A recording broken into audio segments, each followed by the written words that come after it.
ராசா வேறு பேசியிருக்காரு அந்த இதை பகல்காமதை. அவர் அதை தாக்கி பேசுகிறார், இந்தியாவை தாக்கி பேசுகிறார். ராசா தீவிரவாதியோட மோசமானார். ஏன்னா தீவிரவாதி ஒரு கண்ட ஒன்று ஒரு 2-3 பேரை சுடுவான், இல்லை 10 பேரை சுடுவான், இல்லை குண்டு வச்சு 100 பேரை கொள்ளுவான். ஆனால் இந்த ஆள் 130 கோடி இந்திய மக்களுக்கு சேர வேண்டிய மக்கள் பணத்தை 2Gயில் லட்சக்கணக்கான கோடியை இவரும் கனிமொழியும் சேர்ந்து கொள்ளையடித்ததன் மூலம் தீவிரவாதியை விட மோசமான ஆள் இருந்தால் இவர் இந்தியாவை தாக்கி இப்போ பேசுகிறீங்க பார்லிமெண்ட்லனா உங்களெல்லாம் என்னத்தை பேச்சுரிமையெல்லாம் உங்களுக்கு கொடுத்தது தப்பு.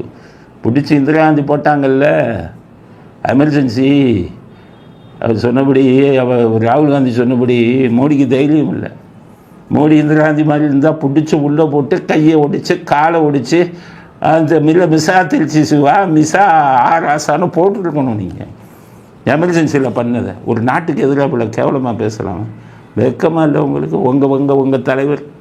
உங்கள் தலைவர் கொடியை பிடிச்சார், இந்தியாவோட கொடியை. என்ன சொன்னாங்க கனிமொழி, எங்கள் நாட்டுப்பற்று உள்ளவங்கன்னு. நீங்கள் பூரா பாகிஸ்தான் கொடியை பிடிச்சிக்கிட்டு இருக்கீங்க. இந்த வெங்கடேசன், இந்த கனிமொழி, இந்த ராசா, இன்னைக்கு திருச்சி சிவா எல்லாம் பாகிஸ்தான் கொடியை பிடிச்சிக்கிட்டு இருக்கீங்க. உங்கள் தலைவர் அதை பிடிக்கும்போது வெக்கம் இல்லாமல் திமுகங்கிற பேரை மாற்றுக்கையா?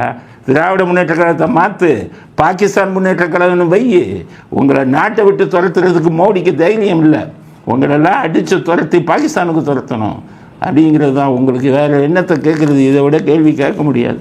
மனசு வருத்தமாக இருக்க, இந்த நாட்டில் இருந்துக்கிட்டு, இந்த நாட்டில் சாப்பிட்டுக்கிட்டு, இந்த நாட்டின் சலுகையை அனுபவிச்சுக்கிட்டு, இந்த நாட்டுக்கு எம்பின்னு ஆகிக்கிட்டு, விமானத்தில் ஃப்ரீயாக போகிறது, ஃபோனு ஃப்ரீ, இன்டர்நெட்டு ஃப்ரீ, கொஞ்சம் நெஞ்சமாக பிஏ வச்சுக்குவாங்க, அதுக்கு ஃப்ரீ.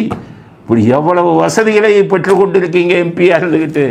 அந்த பாராளுமன்றத்திலே போய் இந்திய நாட்டை அவமதித்து பேசுகிறீங்கன்னா, மக்கள் வரி பணத்தை வாங்கி பிச்சை எடுத்துக்கிட்டு உங்களுக்கெல்லாம் என்னத்தை சொல்கிறது? சொரணங்கிறது உங்களுக்கு இருந்தால் இந்நேரம் நாக்கை பிடிங்கிட்டு நீங்கள் சாகணும். நாங்கள் கேட்குற கேள்வியில் உங்களுக்கெல்லாம் மனிதாபிமானம் இல்லையா? மனசாட்சி இல்லையா? உங்கள் தாய் நாட்டுக்கு எதிராக ஒரு பாகிஸ்தான்கிற எதிரி நாட்டுக்கு ஆதரவாக பேசி இன்னும் இந்த நாட்டில் இருந்துக்கிட்டு இருக்கீங்கன்னா, இந்த நாட்டோட கேடுகட்ட சட்டத்தை தான் நம்ம சொல்லணும். உங்களை மாதிரி